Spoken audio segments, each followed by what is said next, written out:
Хөөрхий бүсгүй хайртай Япон цэргийнхээ сүнстэй шүн болгон уулздаг байжээ. Сэлэнг аймгийн Сүхбаатар хотын зүүн хойд уулын ингэрт 100 гаруй Япон цэргийн булш байдаг. Дэлхийн 2 дугаар дайны дараа олзлогдсон Япон цэргүүд Монгол улсад олон арван барилга байгууламж барьж ихийг хийж бүтээсэн билээ.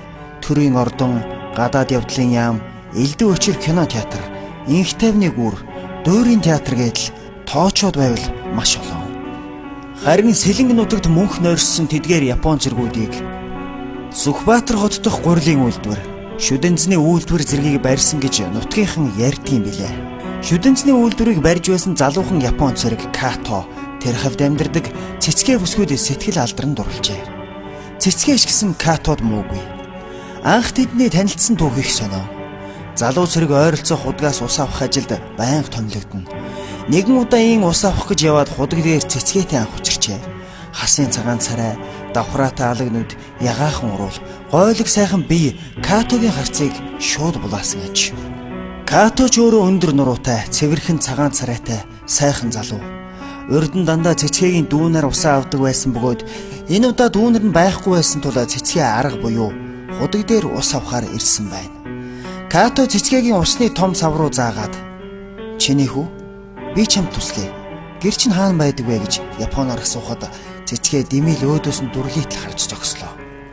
Като усаа нөхөд дээр аваачиж өгчхөөд хэдхэн минутын дараа гүүгээд ирлээ. Цэцгээгийн усыг дамнасаар хашааны гадаа ирэхэд "Аав ээж харчихна. Чи бушуухан яв" гэж цэцгээ дохиод түүнийг хөөлөө.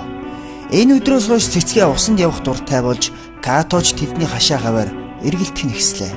Охин нь олзлогдсон Япон цэрэгтэй уулзаад байгааг мэдсэн хөршин авгай цэцгээгийн ээжтэй уулзаж хов зөөв.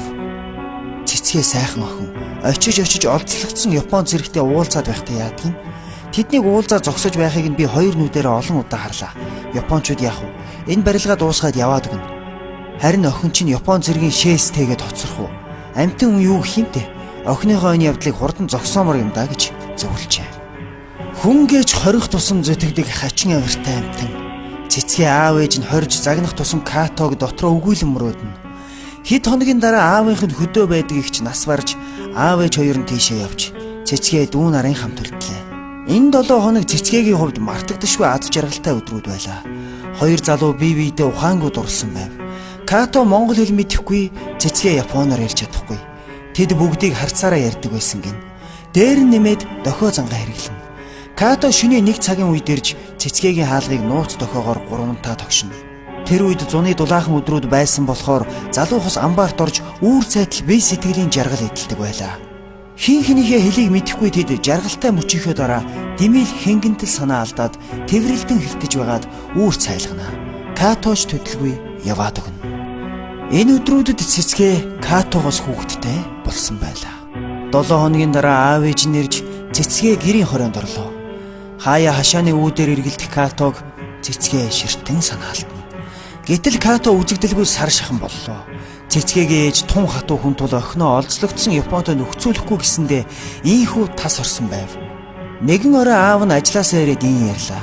Өнөө Япон цэргүүдийн дунд айхтар өвчин гарч олноороо өвхөж байгааг нь танил эмч нар маань тэднийг үзэх гээд очиод сайхан залуус ямар ч тусламж авч чадалгүй өвхөж байна даа гэлээ. Хүүхдүүдийг тэр хаваар явуулж огт болохгүй. Халдвар авч магад гэжээ. Энэ яриаг сонсоод цэцгээгийн дотор хачин болоод ирэв. Като маань үзэгдэлгүй саргаруу болчлоо. Арай тэр өвчнийг тусчгаад өхлөө твтэж байгаа нь биш үсттэй гэж бодлоо. Маргааш ямар ч байсан хуаран дээр очиж түүнтэй уулзахар шийдлээ. Ашгүй ээжийнх нь найз авгаа орж ирэн тэд хамт айлд зочлохоор гарав. Тэднийг явсны дараа цэцгээ Япон цэргүүдийн хуаран руу гүүхээрээ хурдлаа. Буутай харуул цэцгээг хавтуулсангүй. Харуулыг элдвээр гуйж бүр хуруундаа байсан бөгжөө атгуулж байж арайхийн орлоо. Замдаа тааралдах нэгэн Япон цэргээс Като гэж асуухад нэгэн майхныг заалаа. Өрөм, ааруул, боорцог болсон баадангаа барьсаар майханд оров. Нилээд хүнд өвчтөй бололтой 10 гаруй Япон цэрэг эвтэн. Танигдахын аргагүй болтлоо турж итсэн Като зүүн талын орон дээрээс арайхийн өндөгөөд цэцгээ гэж дуутав. Цэцгээ Катог тэврэн авч сөрхөртөл байлаа. Като димэл цэцгээгийн үсийг илж хазар дээр нь ганц нэг үнсэн. Тэгж байтал харуулын цэрэг ирж цэцгийг майхнаас гаргаж явуулав. Үүнээс хойш Като цэцгээ хоёр уулзах чадаагүй бөгөөд 7 хоноод Като нас барсан байна. Катогийн сүнс цэцгээд хорогджээ.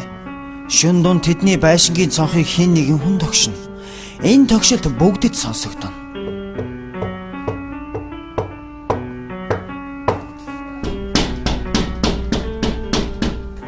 Гараа тарахад хинч байхгүй.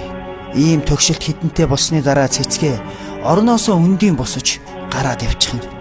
Ээж нь "Хөөе, чи хайчих нь вэ?" гэхэд ямар ч үг хэлэхгүй шөнийн харанхуйд өрөөний голд сүг сүнс мэт ээж рүүгээ хэдхэн хором харж зогсноо гараад явчихна.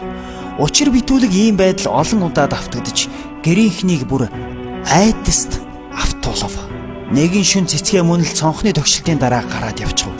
Төдөлгүй гадаа цэцгээ хин нэгэнтэй яриад байгаа бололтой. Инхэл хонгор дуун хадаж инээхэн сонсогдно. Аав нь дээлээ нөмрөөд байшингаас гарлаа. Сарны гэрэл цэцгээ хураалттай түлэн дээр сууж харагдана. Харин түүний хажуугаас цайвар өнгөтэй хүний дүрс бүхий гэрэл гинэт дайжин алга болоход аав нь нүдэндээ итгэсэнгүй. "Охин минь, чи одоо хинтээ юу яриад байгаа юм бэ? Сая чиний хажууд хэн байв вүлээ?" "Би нас барсан хайртай Япон залуугийнхаа сүнстэй шүн болгон ингэж уулздаг юм. Бид хоёр бие биендээ дэндүү хайртай байсан. Түүний минь сүнс надад хорогдсон төдийгүй үрийг нь би хэвлийдээ тээж яваа. Аав минь, би танаас ганцхан зүйл хүсье. Би Катогийнхаа шарил дээр очиж баймаар байна. Сүнстэй тэнд уулзч бай. Тэгэхгүй бол шүн энд дандаа л ирээд байх юм" гэлээ. Аав нь ойлгож байна. "Одоо унт маргааш ээжт нь ойлгуулъя. Охин минь, одоо унт Катотойгоо уулзаа үстэй" гэлээ. Уулзаж амтсан. Миний аав ухаантай шүү гэд мөрийг нь түшээд чимээгүйхэн мэгшин уйллаа. Маргааш нь цэцгээ Япон цэргүүдийн буль шиг зорин алхлаа. Катогийнхоо шарилын өмнө сөхрөн унаад сэтгэлээ онгойтл асгартал уйлжээ. Катогийн шарил дээр голдуу харуу бүрийд очино. Энэ нь түүний сүнстэй уулзаж сэтгэлийн зовлонгоо багч гисэн нэмэгдэх гэсэнтэй холбоотой байжээ. Том гэдэстэй цэцгээ харуу бүрүүгээр Япон цэргийн булш руу явж байхыг харсан хүмүүс элдвээр цуурна. Наа түүхэн чинь солиорчсон юм. Аав ээж нь эмнэлэг твтүүлэхэд яадаг юм бол хайртай Япон залуугийнхаа сүнстэй уулзаж ярьж хөөрж инээгээд байхыг нь бид сонссон шүү. Хөөе, нэгэн удаа булшин дээр суучгаад хин нэгэнтэй бүр инээгээл янз бүрийн хашгираа адал байсан шүү. Наа түүхэн чинь өөрөө амилсан буг чөтгөр болчихсон гин ямар эрүүл ухаантай ингэж явах вүлээ? Нутаг орны нэр хөөдсөн ийм солиотой хүнийг хүүхнийг зайлуулбал таарна гэрчгээж байв. Гэвч хайр сэтгэл гэдэг үнэхээр хүчтэй учраас энэ үгийг цэцгээ ер тоосонгүй. Хүүхдээ гаргах хүртэл Катогийнхаа ариун шарилыг эргэн тойрч түүнийхээ сүнстэй уулздаг байв. Харин Япон цэргийн булш руу цэцгээгийн гих жим гарснаас хойш аав ээж дүү нар нь тайван унтхуулжээ. Шөнө болгон ирж цонх гурвантаа тогшиж цэцгээ сүнс сүг шиг амтан үсээ задгаалчгаад гараад явдаг. Хашаан дотор нь хин нэгэнтэй дүнгэр ярьдаг зэрэг нь бүр мөсөн зогсжээ. 10 сарын дараа цэцгээ Катотой маш адилхан хөөрхөн хүү төрүүлсэн байна. Анхандаа нялх хүүг олзлогдсон Японы хүүхэд гэж ад үзэнгүй байсан ч гэсэн нялх хамтан гэдэг хорвоог уйруулагч нэгэн агуу шидтэй билээ. Бяцхан хүү өдрөөс өдөрт хүний хайр татан өсч яваандаа эмээ өвөөгийнхөө хамгийн хайртай ач болжээ.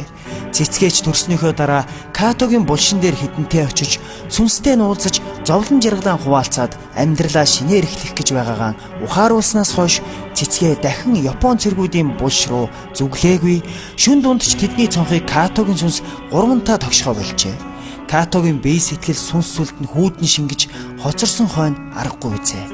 Энэхүү үнэн түүхийг инх түнх амьдарч байгаа цэцгээгийн найз Мегмар Цэндугай хуучилсныг 102.4 дэлгэн сэрүүлэн сонирдууллаа.